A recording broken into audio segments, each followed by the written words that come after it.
Fuck it. I don't think the last film recorded, man. I think we have a problem there. Chatting away for about half an hour, and I don't think I recorded anything. I soon find out, I suppose. Like I said, it was Jackie born 61, Jim 65. Yeah, the gay rights movement. I was talking about gay rights movement because Robert was born in 1965, right?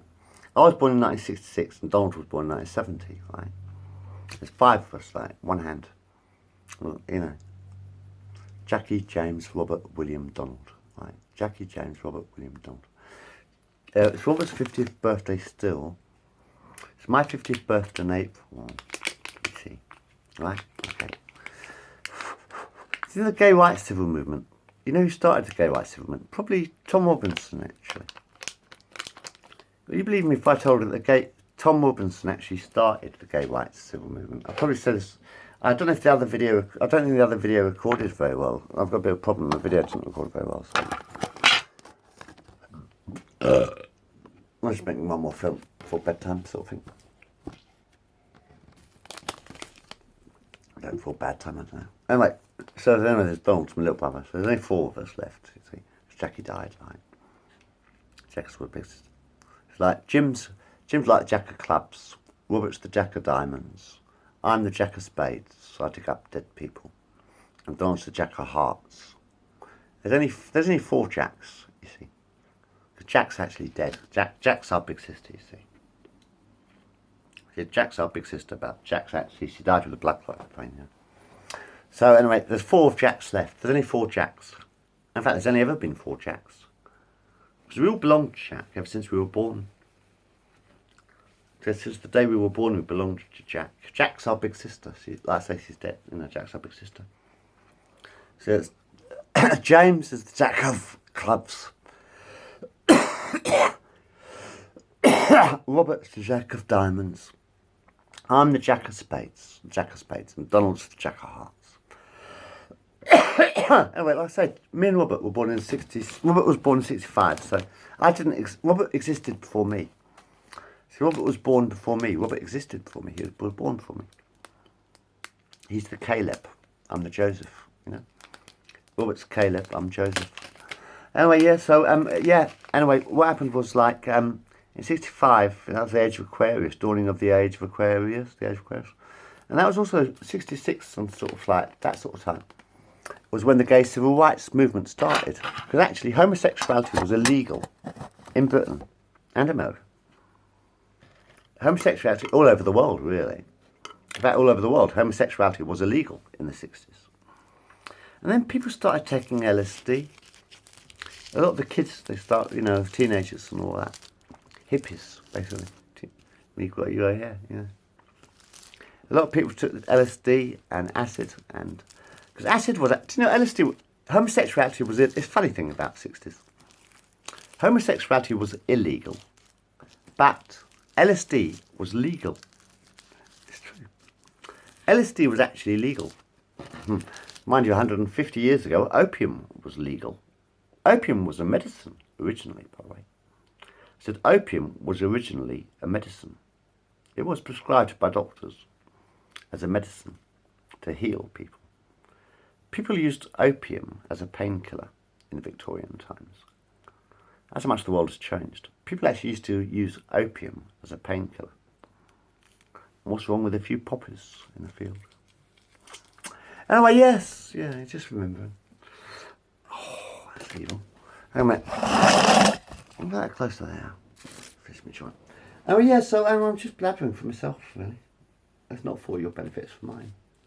Now I've got a video camera again on this television thing. It's fucking crazy if it records this shit. Anyway, yeah. Actually, Tom Robinson basically started the gay movement. Literally, single-handedly. Well, with his band. Well, single-handedly, basically. With his song. With one simple song. Tom Robinson basically began the gay civil rights movement. He did. Sing if you're glad to be gay. Sing if you're happy that way. Hey, sing if you're glad to be gay. That was Tom Robinson did that. He's still playing, man. He's still jamming. You should go and see him sometime. I'd like to go and see him sometime. You know.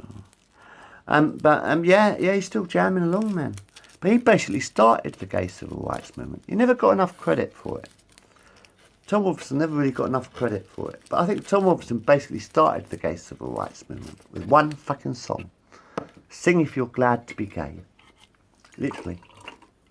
He fucking started the fucking gay movement with one fucking song, Sing If You're Glad to Be Gay. It's true. In the 1960s. It's very true. And in the 1960s, that was when the age of consent was lowered to 21. Anyway, about me. About Donald. Yeah, a bit more about Donald. Do you know, I never actually came out of the closet. I didn't. I did not come out of the closet. I was kicked out of the closet. In fact, I was actually kicked out of the closet by my little brother, Donald. Donald is my little brother. And Donald actually kicked me out of the closet. I'd just come back from Australia. Like when I was in Australia, I took a lot of LSD. Like in 1990, that's what we had, Soup Dragons time, Levellers, that kind of music. You know, hippie stuff. I can fucking get shit going on. Logan Gosh.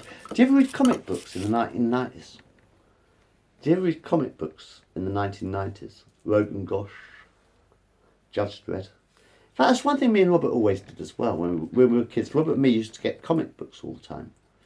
When we were kids, when me and Robert were kids, we always used to get comic books all the time. And he always used to steal them.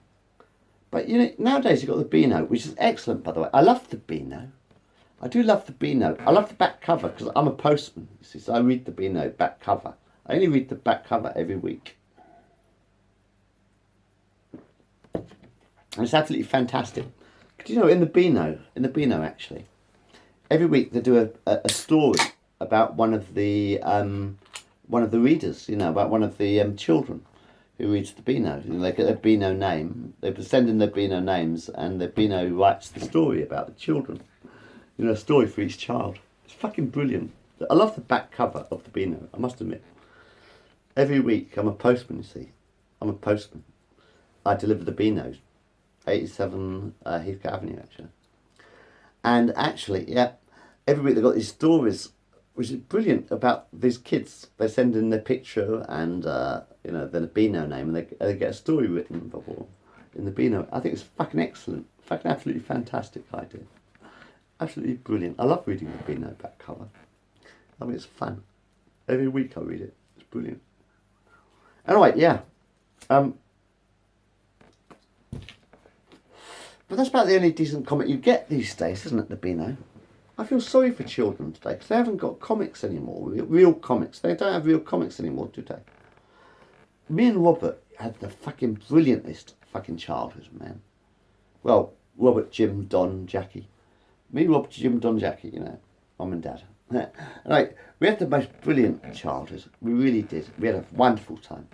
We used to climb trees. Me and Robert, we all used to climb trees, me and my brothers.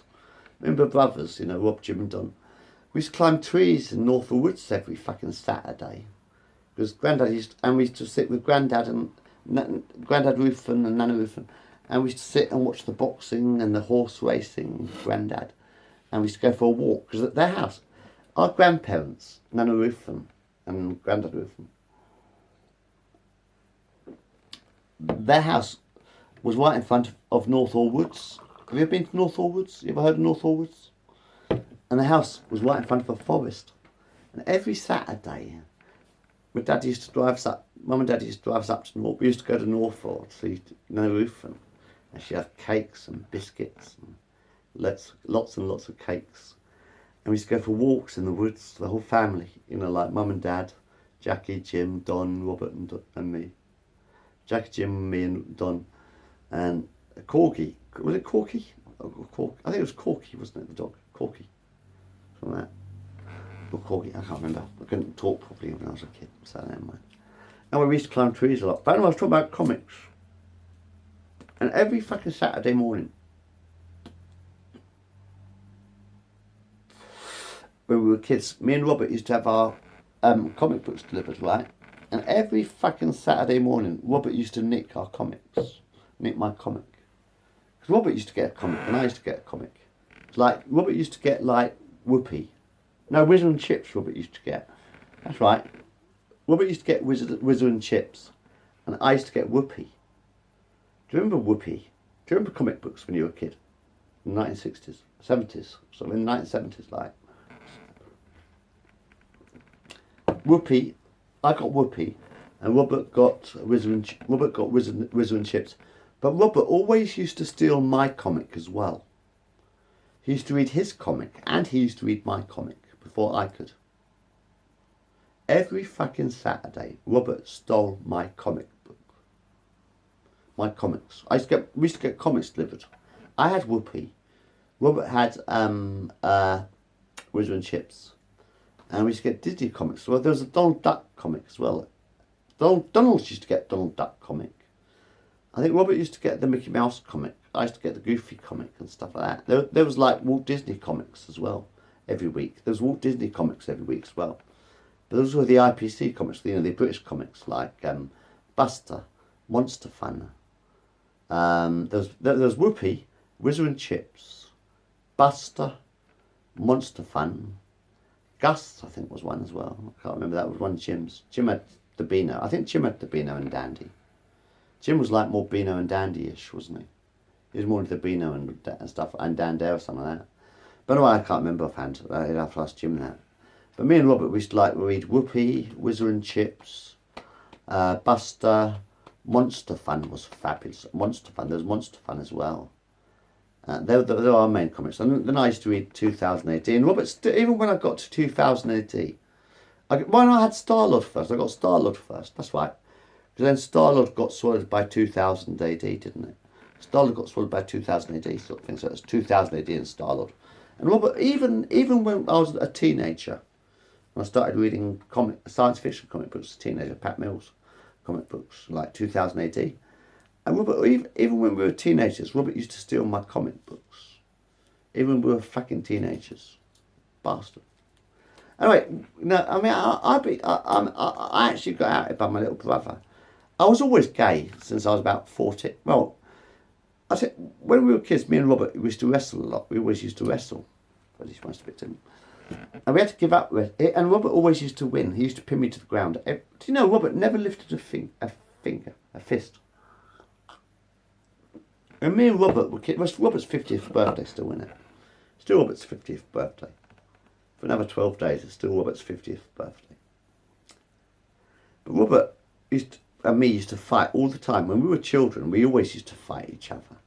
But Robert never, ever, ever lifted a fist against me. Not once. He never lifted a fist against me. He used to pin me. We used to wrestle a lot. Me and Robert, we always used to wrestle a lot. Me and Rob, my brother Robert, we always used to wrestle. Me and Robert always used to wrestle when we were kids. And Robert always pinned me to the ground.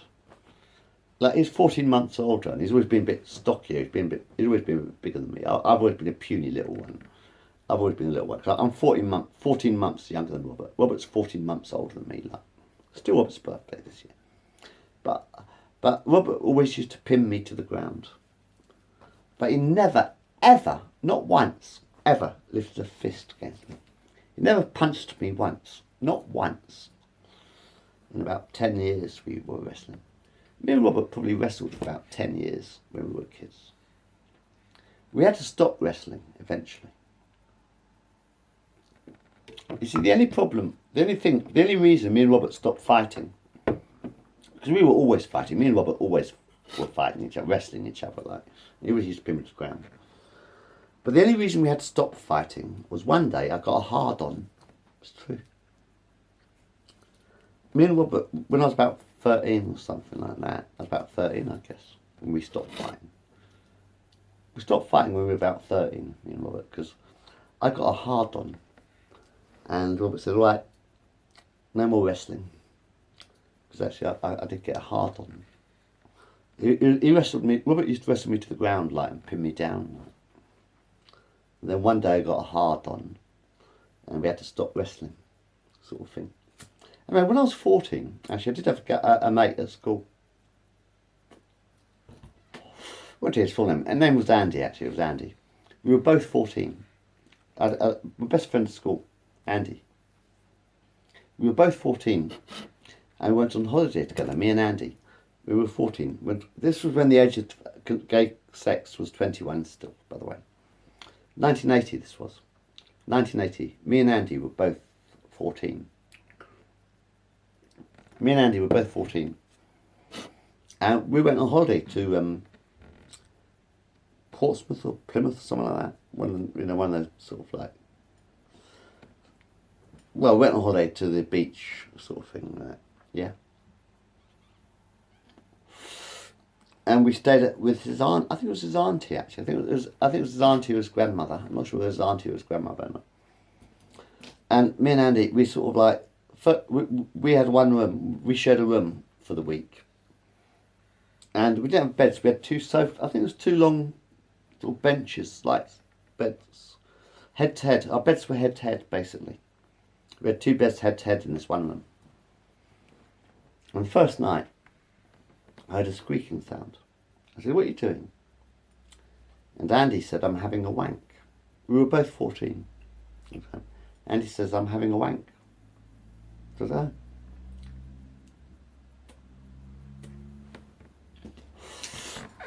And then Andy said, "Do you wank?" And I says, "Yeah." And then Andy says, "Do you come?" I said, "What do you mean?" I didn't even know what coming was. Seriously to God, I was 14. It's how primitive I was.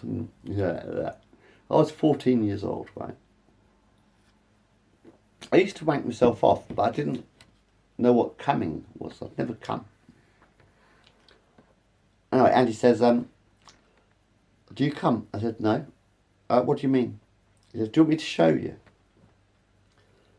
So me and Andy, we both stripped naked, right? First night of our holiday in 1980. Two 14-year-old kids, right? Both of us were 14. It's our 50th year this year, by the way, Andy. True point. Andy, it's our 50th year this year. We're both 50 this year. They're all 50 this year, all my generation. Anyway, yes, but yeah, Andy, we were both 14. And I lay down on the carpet, start naked, right? And Andy grabbed my cock, right? He put his hand around my cock and he was wanking me up and down, like. Andy was wanking me off, like. Probably for about half an hour. Like, I got a hard on, like. I had a hard on, like. He got me hard and he was wanking me off. Because I'd never come. And I said, "Look, man, it's taking so long. I think I need to go to the toilet." Because I thought I needed to take a piss, you see. I actually thought I needed to take a piss, you see. I'd never come before. I said, "I think I need to take a piss." And Andy says, "No, you don't." And he says, "No, you don't." And he keeps wanking me off. And this spunk builds up in my knob. Like a fucking volcano, 1980. As a matter of fact, the year John Lennon died, actually. Anyway, and I came like an explosion. It just pumped right out my cock. Loads of fucking spunk everywhere, man. 1980. I was on holiday with Andy, my best mate at the time. Well, still my best mate, one best mate. Well, I've got plenty of mates, you know. My wanking partner for about 4 years. Actually, we wanked each other off every day for the rest of that holiday. For the week we were on holiday, we were wanking each other off every day. Then we came back to Hatfield, like, and believe it or not, you know, I had plenty of other mates. Like, I've always had loads of mates. I've got loads of other mates. I had lots of friends, you know. They knew nothing about this, obviously, because we didn't tell anybody. There was Roger Deans, was one of my best mates at the time, and Bill Shirley. Actually, the point is, Roger Deans, Bill Shirley. I'll come back to that later. I'll come back to that in a minute. Hold on a minute. Now, finish this movie first. No, I was talking about wanking. Yeah, Andy and me were wanking each other off for about 4 years, I think. Basically, when we were teenagers, we were wanking each other off every day after school. Every day after school, we used to go up to Andy's. And me and Andy used to wank each other off. We used to play strip poker, that's right. Me and Andy used to play strip pontoon, actually. We used to play strip pontoon, me and Andy, every day for about 4 years. When I was a teenager. For about 4 years, me and my best mate Andy, we were wanking each other off, playing strip poker and wanking each other off for about 4 fucking years. Anyway, I'll come back to that in a minute. I think we're running out of tape. Anyway, about the gay movement. Yeah, actually in 1990, I went to Australia, and that's when I came out as bisexual, when I went to Australia in 1990. I came back in 91, and Donald, my little brother, one night, after I came back from Australia, Donald, my little brother, asked me where I was going. I said, I'm going to the Spotted Bull. I'm going to the Spotted Bull. I'm going to a pub, sorry. Donald said, where are you going? I said, I'm going to a pub. He said, which pub? I said, one in St Albans. He said, which one in St Albans? I said, the Spotted Bull. He said, that's a gay pub. I said, yeah, I know, Don. Don said, you better tell Mum and Dad. So in 1991, when I came back from Australia, after taking loads of LSD and marijuana and shit, taking loads of LSD in Australia, and England as well, I have done. But in Australia I took loads of LSD, and that's when I actually came out to myself, sort of thing. I still say I'm bisexual, whatever. I'll tell you the story of that later sometime. I came back, and Donald came up to me one night. He said, where are you going? I said, I'm going to a pub. He said, which pub are you going to? I said, I'm going to one in St Albans. You won't know it, Don. And Don said, which pub in St Albans are you going to, Bill? I said, the Spotted Bull. And Donald said, that's a gay pub. I said, yes, I know. And he said, you better tell Mum and Dad. So I told Mum and Dad. And Mum said, do you think I didn't know? Mum said, do you think I didn't know? And Dad said, well, just be careful because of AIDS. Practice safe sex, basically. Dad said, my dad, he just said, be careful. Because AIDS was really big in the 90s. Hell of a lot of people were dying of AIDS in the 1990s, you see. And a hell of a lot of people were dying of AIDS. My mum said, do you think I didn't know? And my dad said, just be careful. Be safe. Basically, just practice safe sex, my dad said. Just be careful, be safe. So that's cool. They're both still alive, thank God, so far. Except Dad's on kidney dialysis, which pissed me off better on that minute, didn't it? Alright.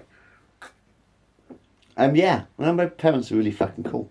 In fact, it wasn't until 1994 that we lowered the age of consent down to 18. The age of consent for gay sex at this time was still, in 91, the age of consent for gay sex was still 21.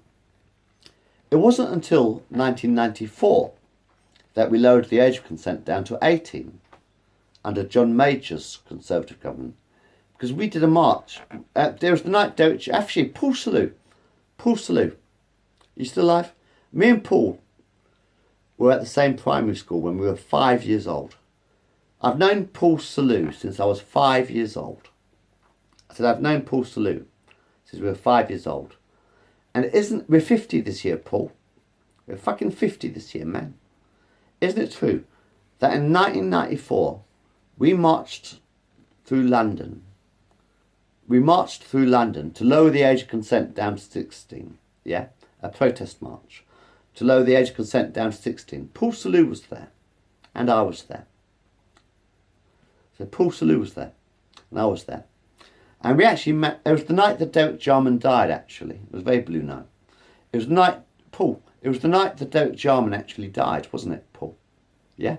Because we heard it on the tannoy, didn't we, Paul? I've known Paul Salou since I was 5 years old. It's our 50th this year. I don't know when your birthday is, you know what I mean? But it's our 50th year. Paul. We protested. We did the marches, man. We did the marches. Paul Salou, you were there. I was there. We lowered the age of consent down to 18 in 1994. And it wasn't until after the millennium, it was after the year 2000, that they lowered the age of consent down to 16 for gay sex. You know, they did not lower the age of consent down to 16 until after the millennium. We did before the millennium as a lot. You know what I mean? It's only in about the last 10 years that it's been legal to have sex at 16. It's only in the last 10 years or so that it's been legal to have gay sex at 16. Before that, it was illegal. But Paul Salou, do you remember the Charge of Light Brigade? That was 1994, Paul. He's got a choir, by the way. I'd love to hear it, Paul. Apparently he's got a gay choir. Paul Salou's got a gay choir now, apparently. He's got a gay choir or something. But Paul Salou, 1994, we went on that march, didn't we? It was the night that Derek Jarman died, Paul. Paul Salute. It's our 50th year this year. The night that Derek Jarman died, me and a load of and all the gays, Paul Salute was there. Paul Salute was there, and we marched. A load of fucking, the whole fucking gay community. We all marched. A hell of a big march. There must be thousands of us there. There was thousands of us there. There must have been several hundred at least, maybe thousands. We marched to Parliament and we got the age of consent lowered to 18 in 1994. I said in 1994, we got the age of consent lowered to 18 after 30 odd years. The age of consent used to be 21, man. For about 30 years, well, before it was legal, it was illegal. But for about 30 years, the age of consent was 21. But it was 1994 when we got the age of consent lowered to fucking 18. Paul Salute, you were there. So was I. We've been here since we were 5 years old, Paul. True fact. Paul Salute, we've been here since we were 5 years old. We're 50 this year, man. And so's Roger Deans, Dan Barnes. They're straight, by the way, I think. I think most of my mates are straight, actually. Most of my mates have always been straight. I didn't actually know that Paul was gay. Well, I had my suspicions, but he's probably, you know me. But anyway, Paul. Yeah, but, I mean, a lot of us are getting to 50 this year. Roger Deans. Is Roger Deans still alive? Do you remember that promise I made? One day when I've got time, I'm not busy, I've got... In fact, I made all this foul stuff the other day, didn't I? I made that film the other day. But I was saying about the age of consent for gay sex. It was 21 in about 65, 66, after Tom Robinson did Sing If You're Glad to Be Gay. And then it got lowered to 18 in 1994, the night that Derek Jarman died, Paul. Paul Salute. The gay age of consent was lowered to 18 on the night that Derek Jarman died. Why do I call it? It was 1994, Paul. That was 1994. Why do I call it the Charge of the Light Brigade? How many of us are going to reach 50, Paul? I said, Paul, how many of us are going to live to be 50? Half the people on that fucking march were dying of AIDS, Paul. Isn't that true? Half the people on that fucking march in 1994, Paul. Half of them were dying of had HIV. Half of them were positive, man. Half of them were dying of AIDS. Derek Jarman died that night, actually. Paul Salute. That was the exact night that Derek Jarman died, wasn't it? Of AIDS. That was the exact night that Derek Jarman died of AIDS. We lowered the age of consent down to 18. Paul Salute. We've been here since we were 5 years old. It's our 50th year.